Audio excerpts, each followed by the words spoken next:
Estamos en el capítulo 18. ¿Lo tiene? Y vimos los versículos del 1 al 12. Y ya no es nada extraño que yo me salte alguna división para incluir un versículo en lo anterior y a veces comenzar con algo a mitad de camino. Hoy me parece que esta porción donde encontramos a Jesús en el patio de la casa o del palacio del sumo sacerdote, encontramos a Pedro allí, sus actitudes y un discípulo misterioso que no sabemos quién es, ¿no es cierto? El interrogatorio de Anás a Jesús y la negación de Pedro. Lo de Pilato lo vamos a dejar quieto, vamos a mirar el caso de Anás primero. Las acusaciones contra el Señor Jesús fueron de naturaleza religiosa. A él lo están acusando de enseñar falsas doctrinas. A él lo están acusando de errar en su doctrina. Así es que las autoridades religiosas participan en el proceso. Participan en el proceso de acusación. Luego vamos a ver cómo inventan cosas que él realmente no dijo, no hizo, no enseñó. Es una creación. Y tanto judíos como gentiles, judíos por un lado, los sacerdotes y los del Sanedrín, y gentiles por el otro lado, los romanos, tanto los unos como los otros participan en el arresto del Señor. Ellos están allí. El grupo que lo va a arrestar está compuesto por ambos bandos. Históricamente, ambos grupos han acusado al otro, especialmente en esas épocas de la historia cuando en algún país o en alguna cultura la iglesia cristiana ha tenido mucha fuerza. Entonces todo el mundo ha tratado de alejarse de este compromiso y decir, no, fueron los judíos. Y los judíos decir, no, fueron los romanos, fueron ellos. Ellos acusaron, ellos lo arrestaron. El relato bíblico nos hace saber que tanto los unos como los otros estaban involucrados en el proceso. Yo hago este comentario sin ningún ánimo de atacar ni a romanos ni a judíos. Esto es un hecho histórico. Ninguno de los que están allí en el día de hoy tienen culpa de lo que sucedió ahí. Sería tan ridículo abrir guerra contra algún pueblo de los que participan en esto, como es ridículo causar a los europeos o a los españoles por la esclavitud en América, por la colonización, pues, que tiene tantos capítulos negros, ¿no es cierto? Tantos capítulos negros.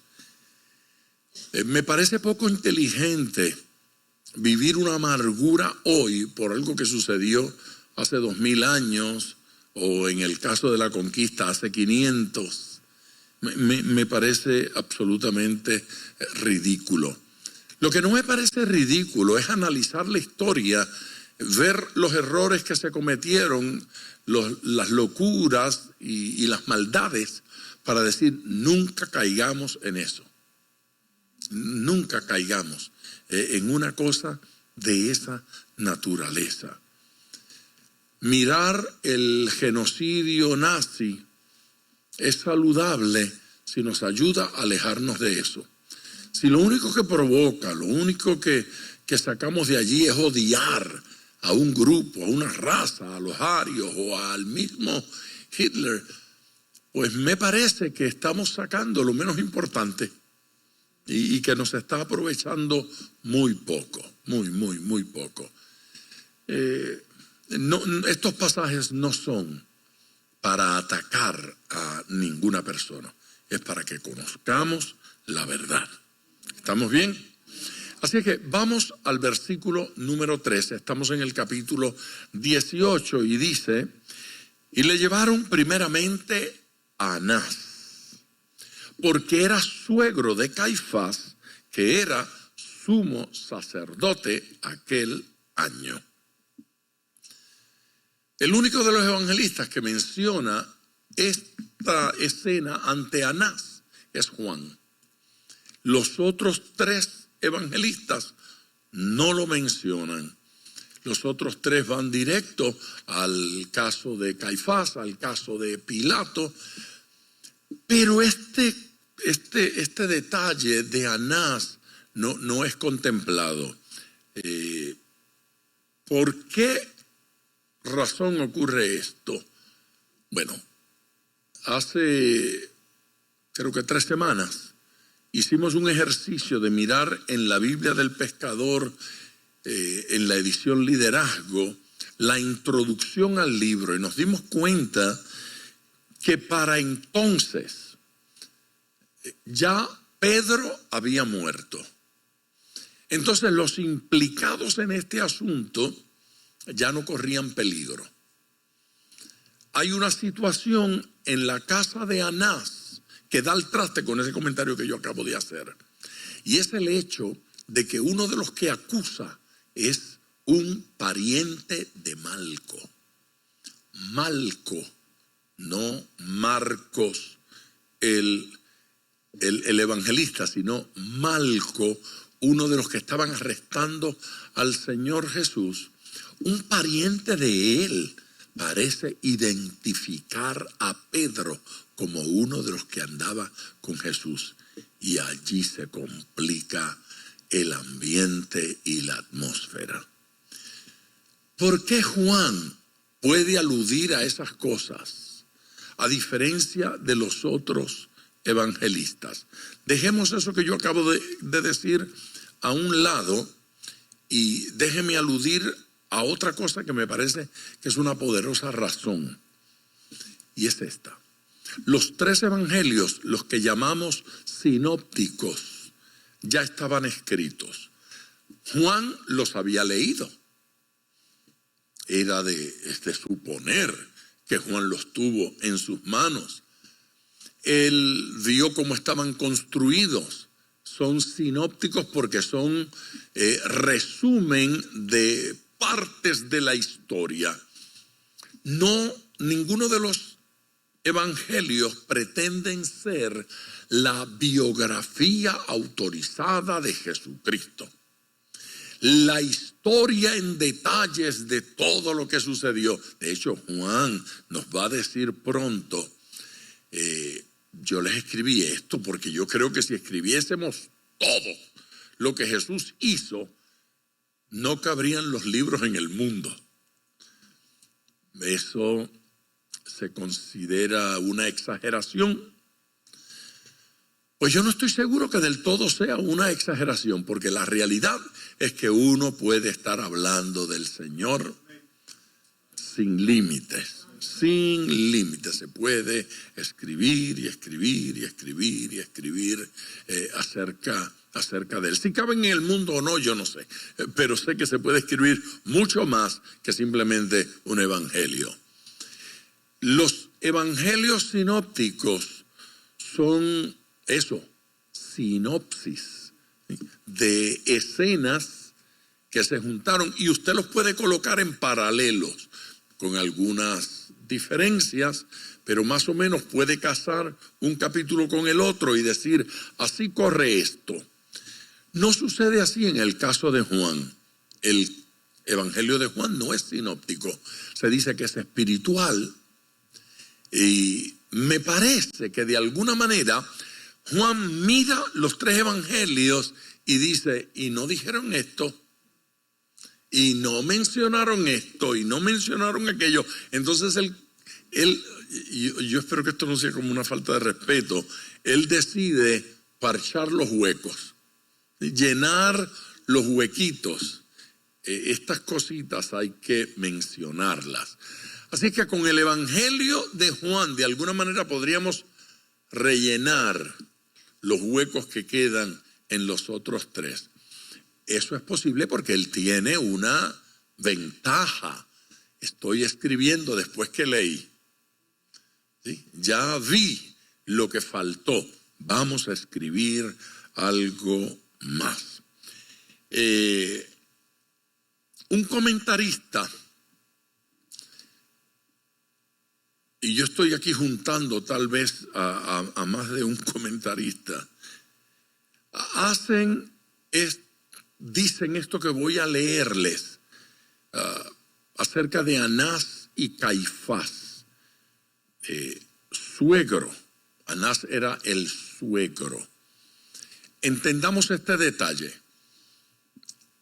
En este caso, el esposo de la hija, es decir, su yerno. En otros casos, algunos de sus hijos, más de uno de ellos, llegaron a ser sumos sacerdotes. Y en determinados momentos de la historia, alguno de sus hijos es sumo sacerdote. Lo que parece ser cierto es que todo el tiempo este Caifás se mantuvo de una forma o de otra en el poder. El individuo de alguna forma estaba conectado. Parece ser que en el palacio del sumo sacerdote tanto vivía el sumo sacerdote activo, el titular, como este que ya había sido sumo sacerdote y de alguna forma estaba allí como ex oficio.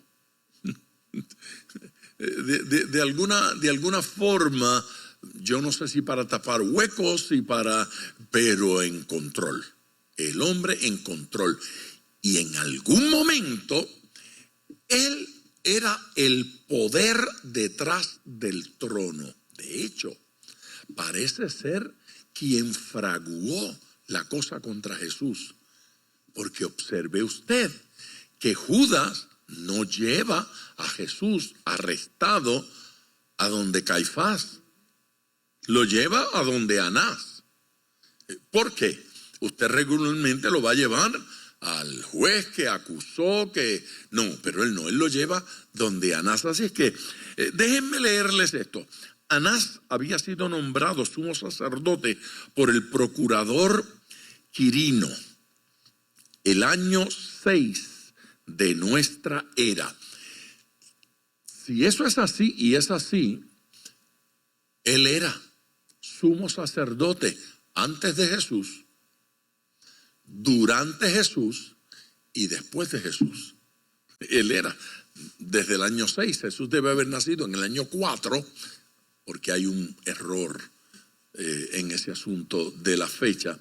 O sea, Jesús no nació en el año 0. El cálculo no estuvo bien hecho. Así es que este Señor es sumo sacerdote durante todo el tiempo que Jesús está, cuando menos en su ministerio, antes de su ministerio, durante y después.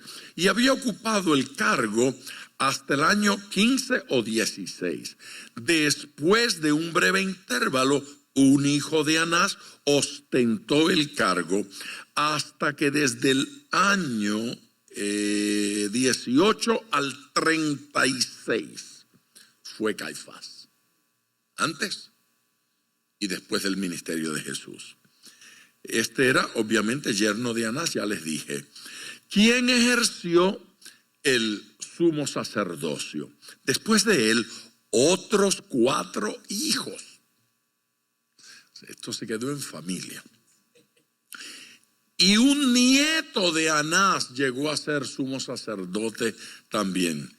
Pero siempre ejerció Anás un papel tan ponderante o preponderante, tan importante, tan influyente, que se le llama varias veces sumo sacerdote, aunque él ya no era en propiedad el sumo sacerdote.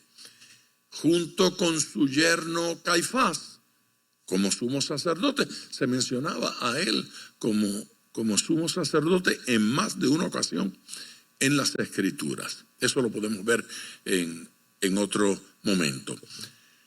Ahora, ¿se da cuenta usted que después del arresto, Judas desaparece de la escena? No vemos más a Judas.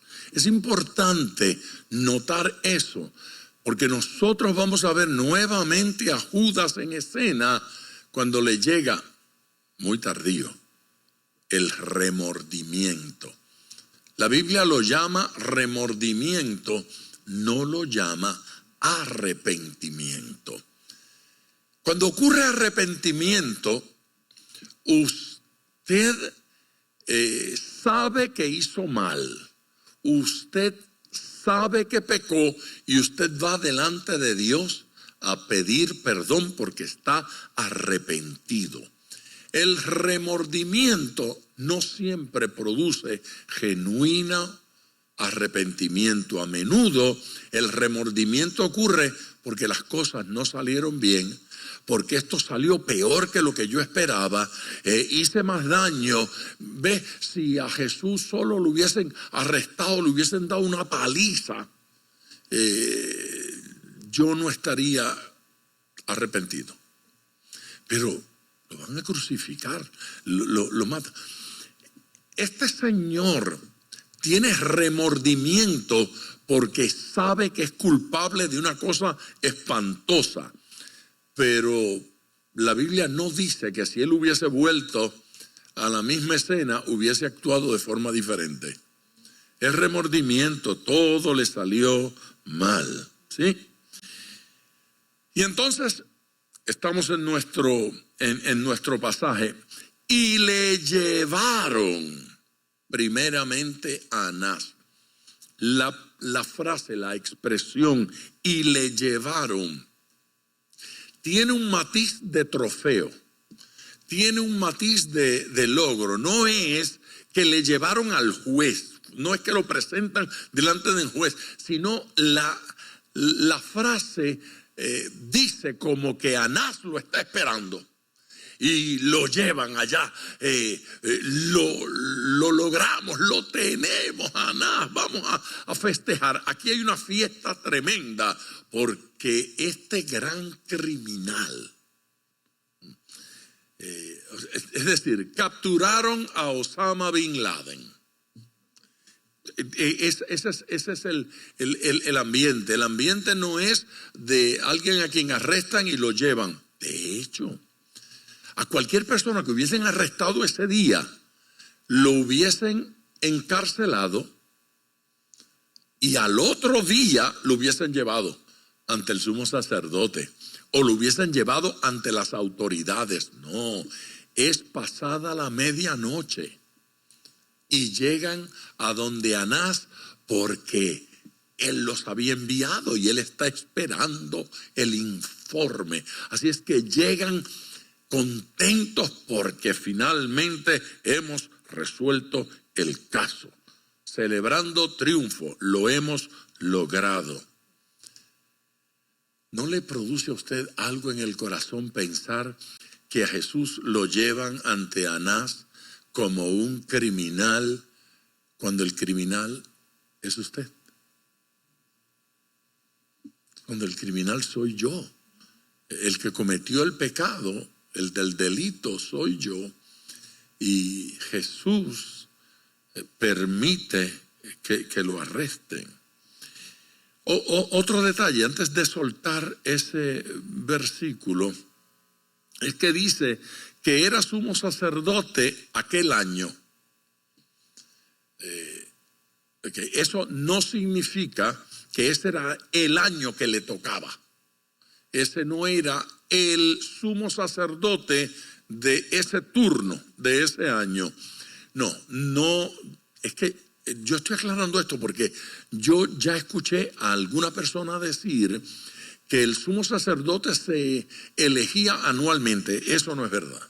Eso no es cierto. Y eso no es lo que está diciendo allí. Lo que está diciendo allí es que en el año en que murió nuestro Señor Jesucristo, este era el sumo sacerdote. En el año en que ocurren estas cosas, este Señor es el sumo sacerdote. Un proceso acelerado a medianoche, apurado y violento. Jesús es llevado atado, eso lo vamos a ver en otros evangelios, pero Jesús es llevado atado y Jesús no ha hecho ningún acto de violencia, nada por lo cual decidan llevarlo de esta manera. Era Caifás el que había dado el consejo a los judíos de que convenía que un solo hombre muriese por el pueblo. ¿Ustedes recuerdan eso? Lo estuvimos viendo hace unos meses.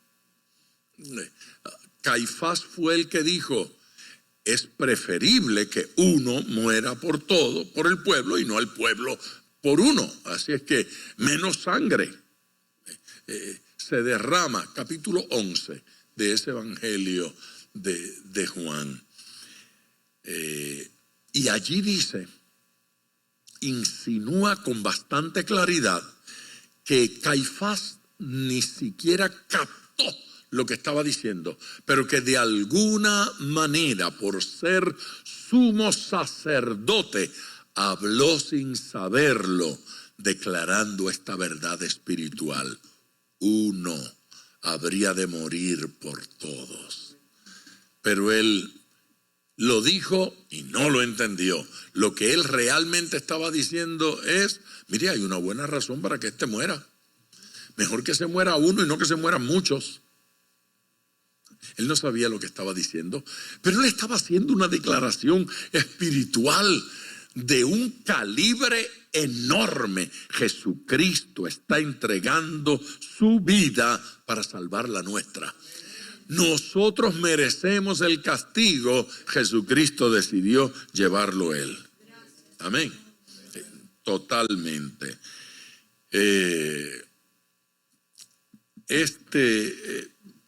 Señor,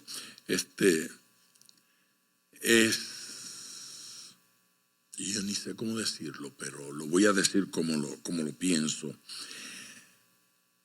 Esto que acaba de suceder aquí es un desafío a las normas de justicia.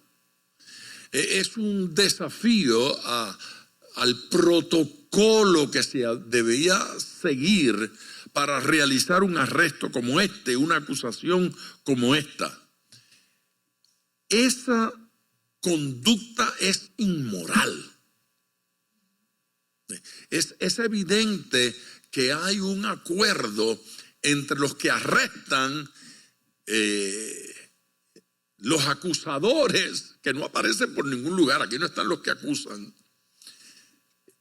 y el juez.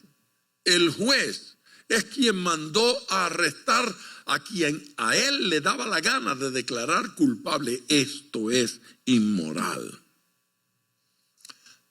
Para Anás y para Caifás el caso estaba decidido. Aquí no hay nada que decidir. Busquen al culpable. Traigan al que cometió el delito. Jesús debía morir y punto. Caifás lo ha dicho desde el capítulo 11, ahora Anás lo tiene frente a él y Jesús no tiene ninguna posibilidad de enfrentar un juicio justo. Según Caifás, convenía que a Jesús lo arrestaran y lo matasen. Eso nos hace bien.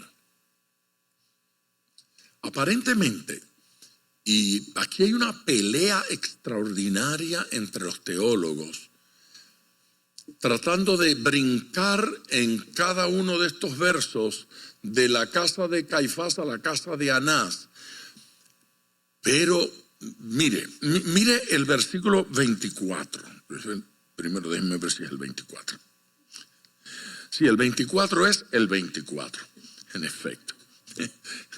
Mira el versículo 24, cuando termina la historia, el versículo dice: Anás entonces le envió atado a Caifás, el sumo sacerdote.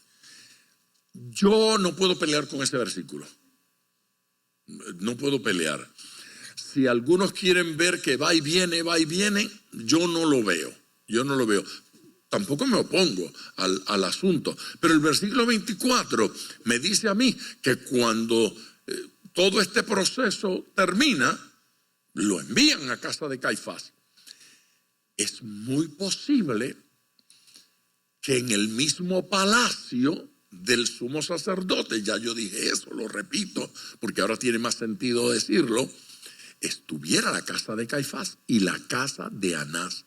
Anás es posible que viviera ahí mismo, en una de las dependencias del palacio, por aquello de que es un ex sumo sacerdote. ¿Sí?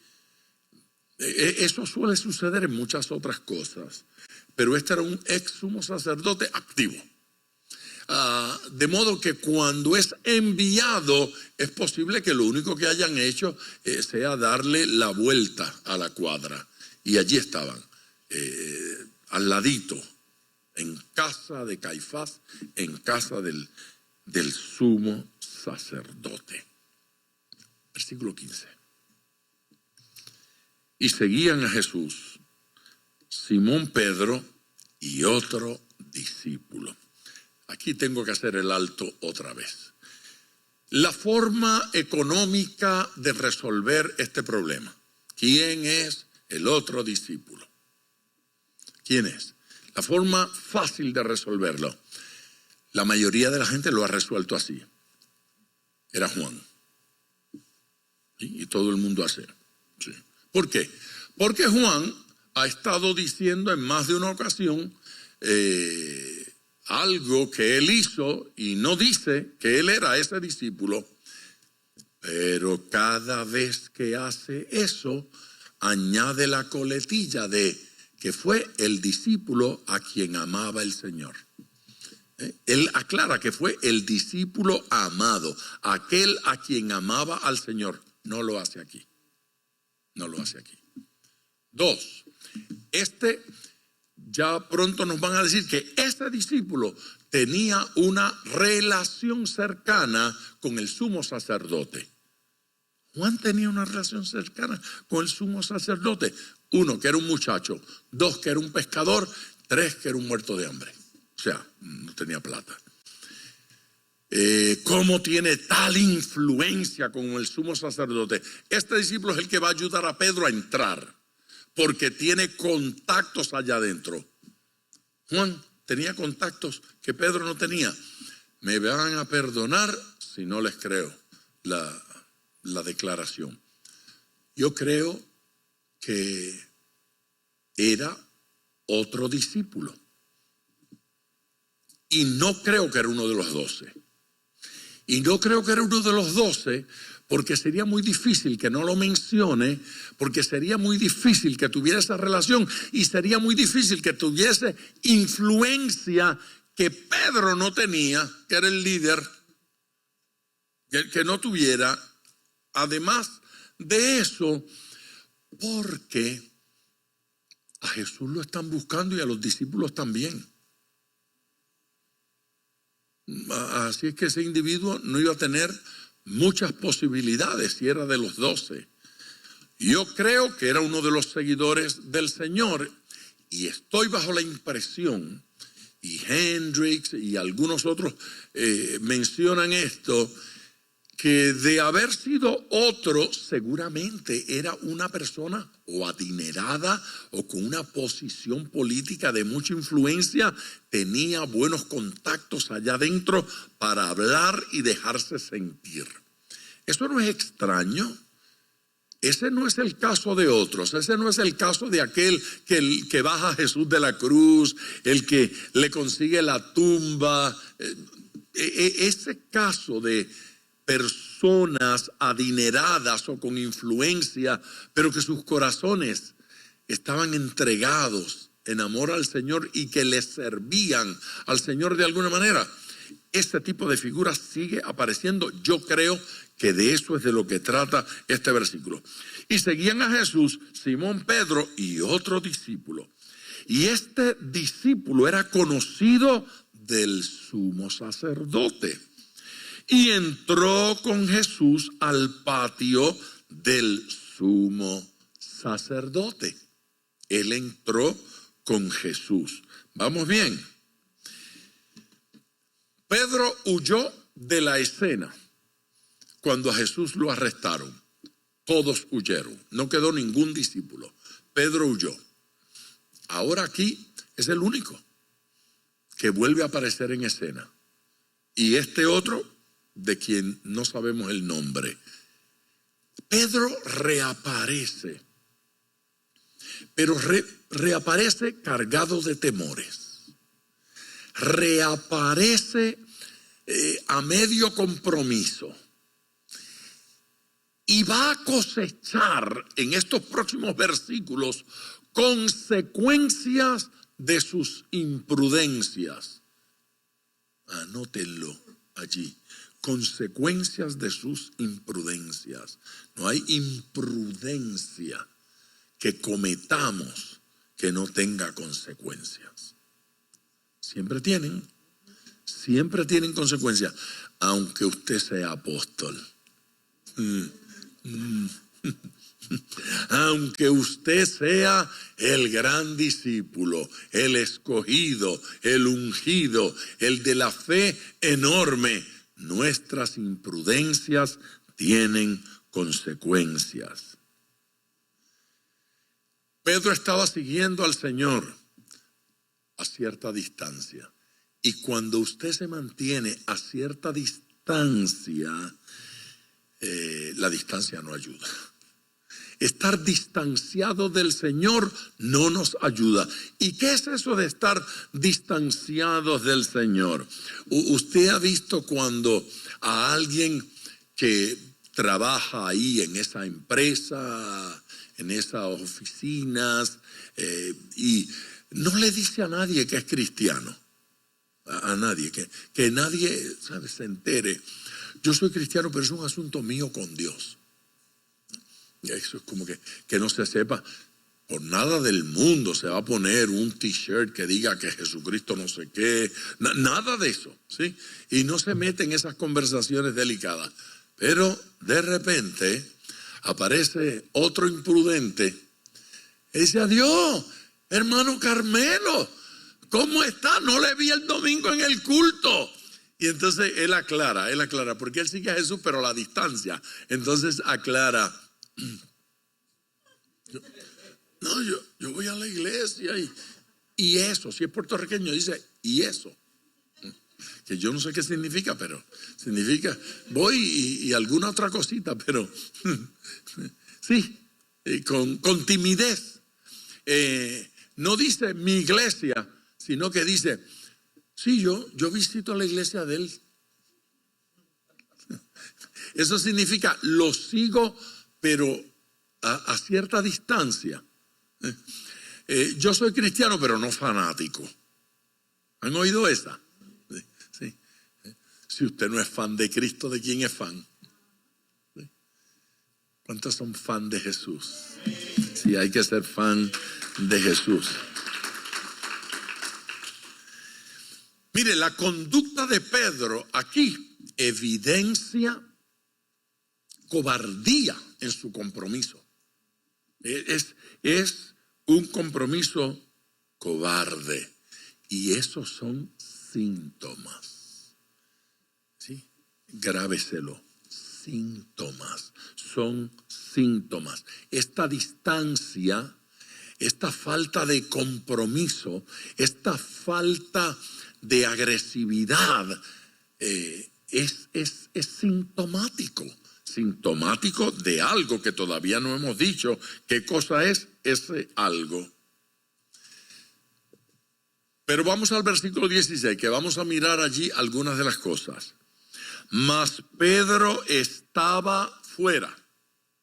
¿Dónde estaba? Fuera. La gente se pregunta por qué Pedro negó al Señor. Vaya anotando. Número 1, estaba afuera. Y cuando usted está fuera, corre peligro. Usted puede ser oveja y estar fuera del redil. Usted puede ser oveja y estar fuera de los brazos del buen pastor. Usted puede ser oveja y haberse ido a corretear por el aprisco, dice la Biblia, por el aprisco. ¿No es cierto? Por allá andaba la oveja perdida, comiendo sola, ¿sí? Como falda de loca, brincando en cualquier dirección. Por ahí andaba la oveja. Sí, corre para acá, corre para allá. Ella está tan feliz. Ya no está el pastor aquí para estar regañando a uno. Ya no está el pastor aquí para estarle sonando el cencerro. Síganme, vengan para acá. Es hora de levantarse, es hora de avanzar. Sí, el buen pastor me refiero. Estoy hablando de Jesús. Ya no está aquí. ¡Ay, qué bendición! Me salí de las cuatro paredes. Soy libre, libre. Y después tiene que salir Él a buscarnos al aprisco y nos encuentra con una pata rota. ¿No es cierto? Enlodados, caídos. Entonces, cuando estamos allí, que ya huele a lobo. Sí, nunca estuvo usted que... Huele a lobo. Huele a lobo por ahí. Sí, ya se le siente la presencia del lobo. Y uno dice, mi vida corre peligro. Entonces, qué bueno es oír el cencerro del pastor. Qué bueno es que llegue y que nos agarre y que nos coloque sobre sus hombros y nos lleve y nos regrese al redil. Le aguantamos todos los regaños. No hay nada que protestar. Sí, Señor, tú tienes razón. Estamos encontrando a Pedro fuera. Ahora, este Pedro es el mismo que hace un rato le estaba diciendo al Señor, aunque todos te dejen, yo no. Yo doy mi vida por ti. Si hay uno que está dispuesto a morir por ti, soy yo. A mí no me juzgues como a Mateo. Yo no soy Tomás, yo soy Pedro, tu pana. Tú vas a ver. Jesús le dijo, tranquilo, Pedro, que antes de que el gallo cante, me negarás 3 veces. Yo no. Porque yo no. Pero cuando usted está afuera, usted se arriesga al cumplimiento de la profecía. Mas Pedro estaba fuera, a la puerta. Usted ha visto, se avivan y están en primera fila. Aleluya. ¿Tiene problema? Va a la segunda fila. Y después comienza a quedarse en la parte de afuera, en la puerta. Sí, en la puerta conversando. Hermano, pase, que ya el culto empezó. No, tranquilo. Yo paso después. Sí. No, porque yo esté aquí, no pienses que es que no es que estoy mal. Son profundos, ellos siempre engolan. Es una cosa así como de diafragma. Es que cantaban en el coro, entonces hablan con el diafragma. Allí están. Suenan actor de eso, de telenovela barata. Carlos Manuel, ¿qué te ha pasado?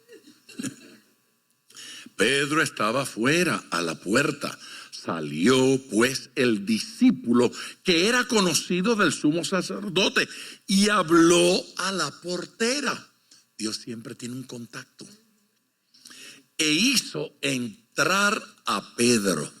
Así es que Pedro necesitó ayuda de este discípulo desconocido que tenía contactos. Él necesitó ayuda.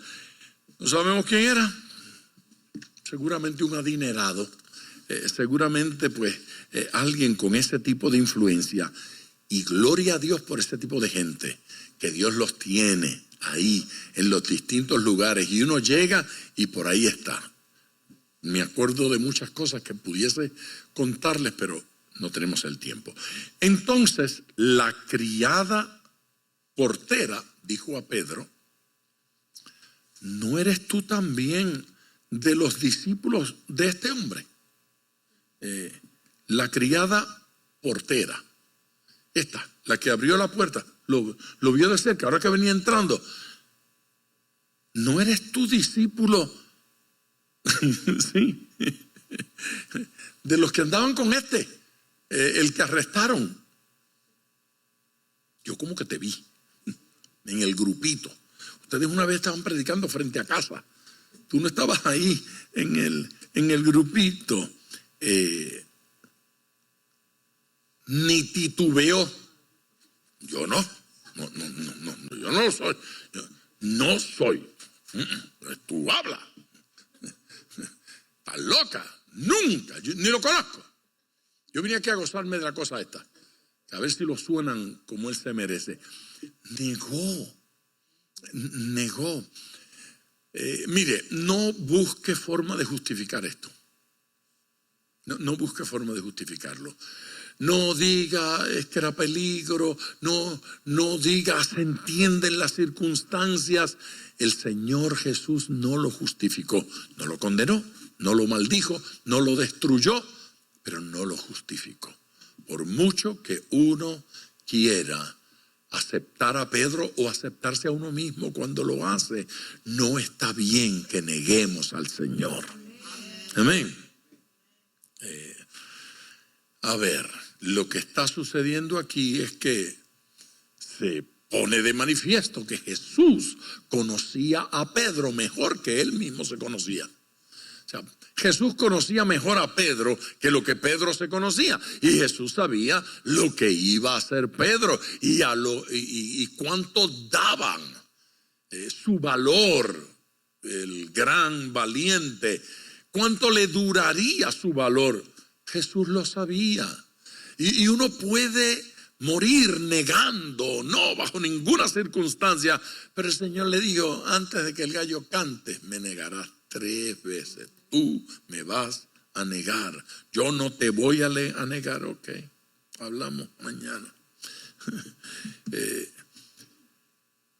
Juan es el que nos va a dar los detalles de la restauración de Pedro, del perdón. No da otros detalles, no entra en otras cosas, pero da los detalles de la restauración y dan detalles aquí de la negación que ponen en muy mal estado a Pedro. Pero Él es el que nos va a dar detalles sobre cómo el Señor Jesús lo restaura y lo perdona y lo honra y lo levanta. Así es que Él puede explicar la gráfica completa. Él lo puede hacer. Además, que puede ir al detalle nuevamente, porque Pedro ya había muerto. Ya Pedro había sido sacrificado. Ya Pedro había dado su vida por el Señor. Entonces, Juan evidentemente se siente libre para hablar de esa negación y para hablar de esa restauración. Es increíble. Cobarde y rápidamente, no lo soy. Yo no, ni inventen conmigo que nada tengo que ver con esto. Y estaban en pie los siervos y los alguaciles que habían encendido un fuego en la parte de afuera. Bueno, no en la parte de afuera, en la parte de adentro, pero en el patio, abajo. De hecho, el otro evangelio dice que es abajo. Usted tiene un problema cuando usted sigue al Señor de lejos. Uno de los evangelios dice de lejos. Usted tiene un problema cuando usted sigue al Señor de afuera. Usted tiene un problema cuando usted sigue al Señor de abajo. Y usted tiene un problema cuando la distancia le hace sentir frío. Tenemos un problema de altura, de nivel.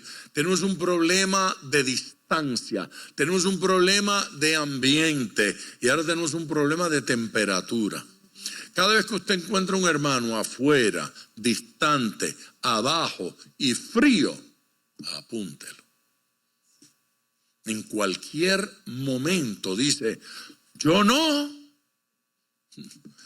O como le dijo la nieta a un amigo mío, un buen amigo mío, predicador, su nieta estaba escuchando música de esa basura de vulgaridades. con su sistemita aquí, su cajita y oyéndolo acá. Entonces, ¿qué tú oyes? Música, Abu. Deja ver. ¿Qué es esto? ¿Qué es lo que tú estás escuchando? Abu, esa es la música que me gusta a mí. Sí, pero las niñas cristianas como tú no escuchan ese tipo de música. Ella sintió que el Abu había dado un golpe mortal. Entonces quedó ahí, pero como es brillante, contestó: bueno, Abu, déjame decirte algo. Yo no soy tan cristiana como tú crees. Y agarró clases con Pedro. ¿Tú eres uno de ellos? No, yo no soy tan discípulo como ustedes creen. Es impresionante. Y estaban en pie los siervos y los alguaciles que habían encendido un fuego porque hacía frío y se calentaban. Y también con ellos estaba Pedro en pie calentándose. Cuando usted se calienta con los enemigos del Señor, corre peligro. Por favor, diga que es verdad lo que yo acabo de decir. Cuando usted se calienta con los enemigos del Señor, usted corre peligro. Amén. Le hizo mal la distancia, le hizo mal estar abajo, le hizo mal estar con esta gente. Quien se calienta con los enemigos de Cristo termina negándolo. Y no hay duda, quien se calienta con los enemigos de Cristo termina negándolo. Y él termina negándolo. ¿Planificó negarlo? No, es más, no estaba allí para negarlo. Él estaba allí para, de alguna forma, aunque no me pegue mucho, pero darle respaldo moral al Señor.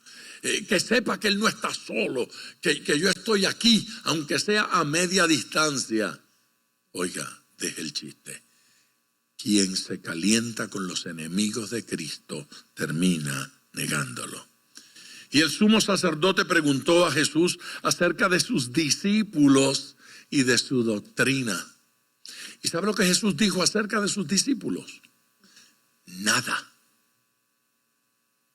Absolutamente nada. Ni los mencionó. Jesús había decidido defenderlos allá, ¿se acuerdan? En el jardín. ¿Sí? Él decidió en el arresto defenderlos, los defendió. ¿A quién buscan? A mí. Dejen ir a estos. Así es que Jesús se tiró inmediatamente y los protegió. Déjenlos que se vayan. Ahora tenemos otra vez la escena. Habla, explica, dime acerca de tus discípulos y de tu doctrina. ¿De qué se trata? Ellos querían averiguar. Jesús no le va a dar detalle. Este es el primer intento de acusación que él está haciendo y obviamente lo quiere acusar. Esa es la pretensión de que tú tienes un grupo. La acusación es sedición. Ustedes quieren hacer una revuelta contra el sistema. Y la acusación es: eres un hereje, tú tienes falsa doctrina. La respuesta de Jesús es una maravilla. Paréntesis, ¿se dio cuenta que no preguntaron sobre los milagros? Preguntan nada sobre los milagros. Jesús le respondió: yo públicamente he hablado al mundo, yo no me escondí. Si yo no tengo nada nuevo que decirle, ustedes han oído todo lo que yo enseño. Siempre he enseñado en la sinagoga y en el templo donde ustedes están. Yo enseñé delante de ustedes, ustedes me han estado oyendo. Dejen el cuento chino de cuál es mi doctrina. Y si no, manden a buscar a cualquiera de ellos que ellos les pueden decir. donde se reúnen todos los judíos. Paréntesis, ¿ustedes son judíos? No, aquellos.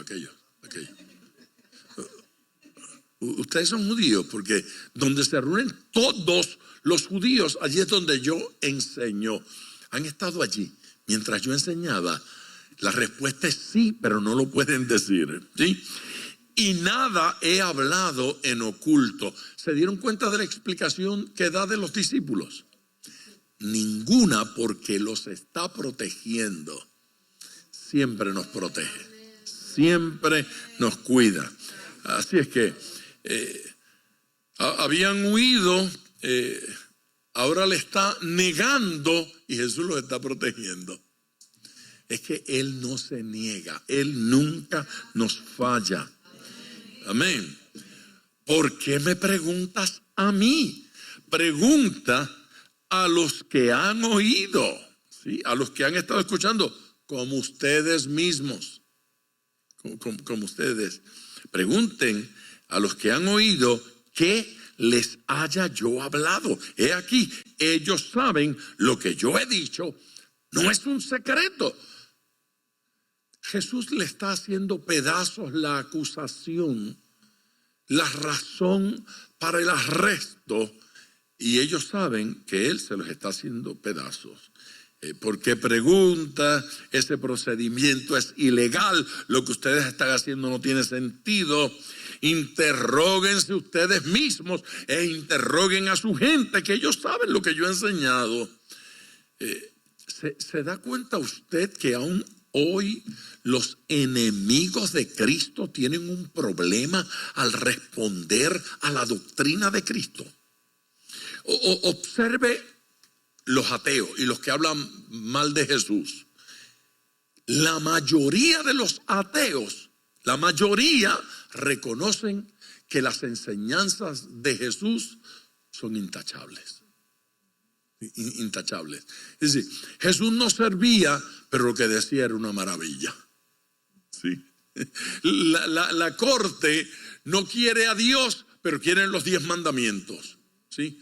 No matarás, no hurtarás, no, todo eso está muy bien. Dios no, los mandamientos sí. Jesús no, las enseñanzas morales de Jesús sí. No es cierto. No pueden contradecirlo. No hay manera de contradecirlo. No hay manera de pelear contra su mensaje. Hay tal sabiduría en el sermón, en el mensaje, en la doctrina de Jesús, que no puede ser señalada sin tergiversarla, cambiarla. Para poder acusar a Jesús de que ha enseñado alguna cosa impropia, la gente tiene que torcer lo que Jesucristo dijo. Esta gente habían intentado esto ya por meses. Por meses habían estado enviando gente donde Jesús a hacerle una pregunta, y cada vez que trataban de acorralar a Jesús, Jesús salía con una respuesta que los dejaba locos. No podían contestarle, no tienen de qué acusarle hasta el día de hoy. Hasta el día de hoy. Cuando Jesús hubo dicho esto, agárrese, uno de los alguaciles que estaba allí le dio una bofetada.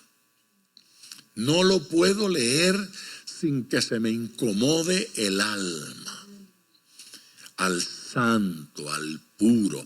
Jesús está respondiendo suave, en paz. Su tono es reconciliador, aclaratorio, y este individuo le responde con una cachetada.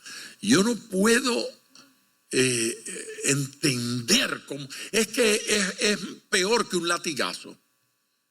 Es peor que un latigazo. Aquellos lo condenaron, lo declaran culpable y le dan de latigazo. Esta bofetada me ofende como usted no tiene idea. Le dio una bofetada diciendo: así respondes al sumo sacerdote.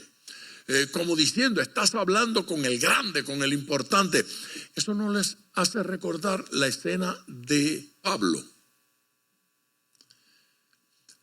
Pablo enfrenta al sumo sacerdote y el sumo sacerdote manda a que lo abofeteen, que le peguen a Pablo. Pero resulta que Pablo no sabía que él era el sumo sacerdote. Jesús sí. Pablo está de alguna forma enfrentando y casi increpando al sumo sacerdote. Jesús no. Jesús no le está diciendo nada malo, nada incómodo, no hay una razón para que le den una cachetada. Jesús está hablando pura verdad y transparencia y este señor le da una bofetada. Y yo estoy por averiguar el nombre. Así respondes al sumo sacerdote. ¡Qué arrogancia! Y esa arrogancia de este individuo es avalada por el sumo sacerdote. Y ahí es donde usted conoce los líderes que no lo son. Que ni siquiera a sus subordinados pueden controlar, porque a la hora de alabarlos le perdonan todo. Digan lo que sea con tal de que me halaguen. ¿Sí? Si me hacen sentir importante, hagan lo que les dé la gana. Y algunos de esos subordinados manipulan halagándolo porque saben que el ego es tan grande que después que le digan que ellos son maravillosos, le perdonan que hagan lo que les dé la gana. ¿No es cierto? Jesús le respondió: si he hablado mal, testifica en qué está el mal. Y si bien, ¿por qué me golpeas? Mira, hace evidente, muestra, señala qué fue lo malo que yo dije. Y si yo no dije nada malo, ¿por qué me golpeas? Un alto, preste atención, los necesito aquí. Este es el Señor que había dicho: quien te dé en una mejilla, pon la otra. No la puso. No la puso. Le dieron y Jesús no dijo: golpea la otra si quieres. No lo hizo. ¿Por qué? Porque nunca quiso decir eso que la gente intenta decir que él dijo. Eso de poner también la otra no tiene nada que ver con andar haciendo eso. Me dice aquí, toma, dame acá. Eso no es. Jesús no lo practicó. Eso no está en la Biblia. Ese no es el espíritu de ese mensaje. En el espíritu de ese mensaje está no contestar con la misma actitud, no medir con la misma vara, no hacerle lo mismo al otro. En ese mensaje de Jesús está en no defenderte de la forma que ellos esperan. Pero la idea del comentario de Jesús no era que cada vez que usted le golpeen tiene que poner la otra, y si le golpean devuélvale aquella. Se amanecen dándole bofetadas. Ese no es el espíritu de esa declaración. Y la prueba está en que esto no fue lo que hizo Jesús. Jesús no lo golpeó. En el caso aquel que le tumbaron la oreja, Jesús se la devolvió. ¿Sí? Y le dijo a Pedro: no, deja eso, guarda la espada. De esto no se trata. No, Jesús no anda en ese drama de pon la otra mejilla para que te sigan pegando. Eso no está allí. Lo que está diciendo es: no les respondas con el mismo espíritu, porque las armas de ellos y las nuestras son distintas. Por favor, diga amén. Son diferentes. Amén. Este Anás ahora se siente halagado por este individuo. Perdóneme esta, pero la tengo que decir porque si no me ahogo.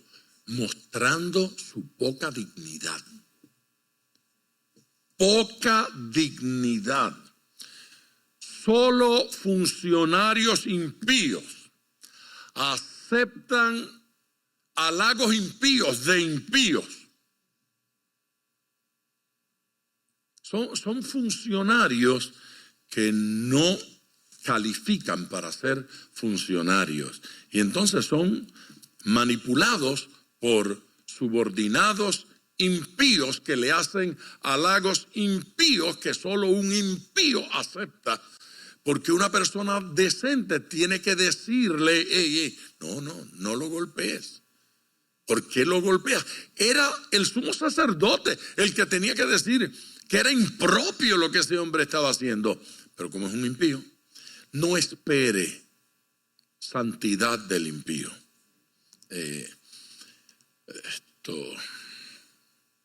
La recomendación del Señor es ni ira, ni violencia, ni golpe, ni ataque. Y ahí está en la respuesta de Jesús todo el tiempo. Es importante eso que yo acabo de decir, porque ocasionalmente, aún desde el púlpito, usted va a ver en ciertas personas, yo no sé si llamarlo frenesí, desahogo, catarsis, yo no sé lo que es, pero de pronto una violencia y una agresividad contra cierta forma de pecado, contra cierta conducta del mundo, que cuando uno lo mira y lo oye, el predicador o el cristiano parece haber perdido el control. Y está allí en una cosa desenfrenada, luce desajustado. Jesús no. Le acaban de pegar, lo están insultando, lo han arrestado, le faltan el respeto. Él es el Rey de Reyes. Él es el poderoso. Tranquilo, respondiendo con mucha sabiduría. Señálame lo que está mal. Y si no tienes que señalar, entonces dime por qué me golpeas. ¿A qué se deben los golpes? El hombre no pierde el control. Tenemos que aprender de él. ¿Sí? Él que no lo pierde y nosotros que no lo encontramos. Estaba pues Pedro en pie calentándose. ¿Qué hacía? Y usted se calienta cuando está frío. ¿Sí? Sí, esto no falla. Y le dijeron, ¿no eres tú de sus discípulos? Él negó y dijo, no inventen. Tú estás como aquella, la portera. No, yo no soy. Van dos. 2 strikes. Pedro continúa entre impíos. Sigue entre impíos. No aprendió la lección, sigue allí. Y continúan las tentaciones, porque el que se junta con impíos pronto es tentado. Gente, no se acostumbre al fuego del diablo. Parece que calienta, como que se me está quitando el frío. Pero mire, más importante que el fuego y la temperatura es la procedencia. Hay momentos en que la Biblia señala fuegos extraños que se queman en el altar de Dios. Fuegos extraños. Usted no quiere fuego extraño. ¿Sí? No se caliente allí, no se consuele allí.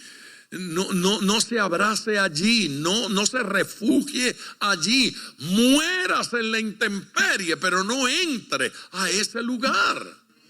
Es mejor morir con Cristo. Amén. Hay un refrán que yo olvidé. No recuerdo cómo decía, pero era un refrán que decía que hay que resistir el comienzo. Hay que resistir el comienzo. Cuando se inicia la cosa, usted ha visto lo que sucede cuando una persona le dice una cosita y usted trata de pasarla para no ofenderlo. Y entonces la segunda viene peor. Sí. Mire, a las señoritas y a las damas, el pescozón suélteselo en la primera falta de respeto. No espere la segunda, porque la segunda es más atrevida. Porque usted sabe lo que el vulgar ese cree, que cuando él le dijo, vaya mami, y usted no contestó nada, porque dice, con el puerco ese yo no voy a hablar. Él cree que es que a usted le gustó,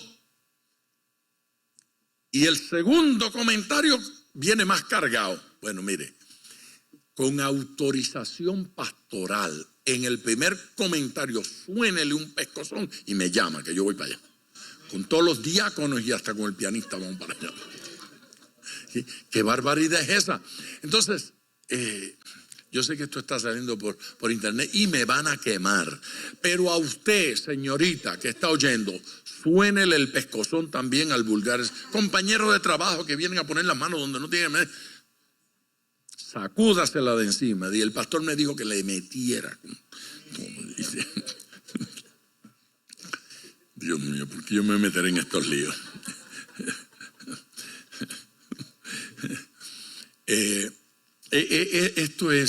Esto es delicado.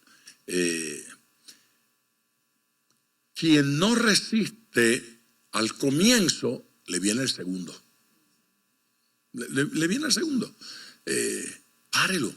Quien no, en el primer chistecito feo que le haga, dígale, oye, a mí no me traigas esa clase de chistes. Y ya, no llega el segundo. Usted tolera y se ríe, aunque sea con las muelas de atrás, le vienen con el segundo. No es cierto. Otra vez, cuando te hagan un chisme contra alguien, que el hermano fulano, que el hermano... no, conmigo no. A mí no me traiga esa clase de comentarios, yo no oigo chismes. Porque si usted no lo para en el primero, le llega el segundo. ¿Sí? Quien no resiste el comienzo, ahí, de una vez, le viene el próximo. Deténgalo. Mire, grábese esto en el corazón y en su mente. Al elegir amigos, regularmente estamos eligiendo carácter. Porque eso afecta lo que soy, lo que pienso, lo que siento y eventualmente afecta mi carácter. Al elegir amigos, frecuentemente estamos eligiendo carácter. Uno de los siervos del sumo sacerdote, agárrese ahora, pariente de aquel a quien Pedro había cortado la oreja. Eso es lo que usted no quiere encontrarse en este ambiente. Ya la portera le dijo, tú eras de los que andaban con él. Yo no. ¿Sí? Vino el segundo, porque este seguía allí. Y tú eres de ellos. Yo te vi, tú mismo eres. Tu acento galileo te denuncia. ¿Sí? Ay, bendito, pero yo no. Ahí está. Pero. Sí. Compadre. Se denunció a sí mismo, ¿no es cierto? Se denunció a sí mismo. Lo está negando. Entonces ahora lo que usted no quería encontrar, un pariente de Malco, del hombre a quien él le había tumbado la oreja, porque el tipo cabeceó. Él le tiró al coco, pero él hizo así y le llevó la oreja. Qué cosa espantosa esta. Uno de los siervos del sumo sacerdote, pariente de aquel a quien Pedro había cortado la oreja, le dijo, ¿no te vi yo en el huerto con él? Oye, yo estaba en Getsemaní, yo te vi. Negó Pedro otra vez y enseguida cantó el gallo. Antes de que el gallo cante, me negarás 3 veces. Qué guapito uno. Yo no te voy a negar. el gallo cantará después que tú. Tú vas a dar un concierto, 3 conciertos y después canta el gallo. ¿Sí? Jesús era así medio mexicano. Antes de que el gallo cante, tú vas a cantar 3 veces. ¿No es cierto? Sí, sí. Eso estaba claro como el agua. Y lo negó por 3ª vez y el gallo cantó.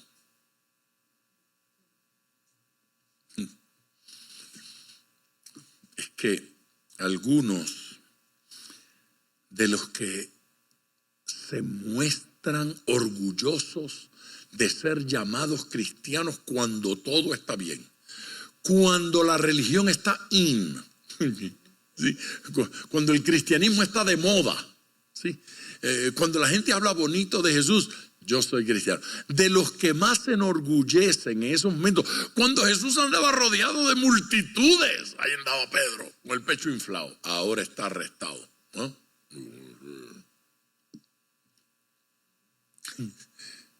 Corren. Hay ciertas figuras que son los primeros que se tiran de los barcos. Huyen.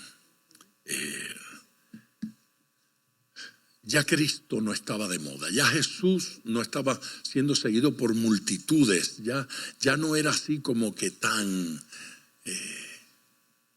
sé, él no era la sensación, ahora es el acusado, Jesús había dejado de ser el influencer, le habían cerrado su cuenta de Twitter, lo habían echado de Facebook. El pobre se había quedado en las tablas y ahora lo están negando. ¿Ha visto qué pasa eso? Claro, puede mencionar esta historia Juan porque ya no hay un Pedro a quien acusar, ¿sí? Porque ya todo esto pasó, ya Caifás, Anás no están en el poder, entonces Juan puede hablar con claridad en estos detalles que no se había visto antes.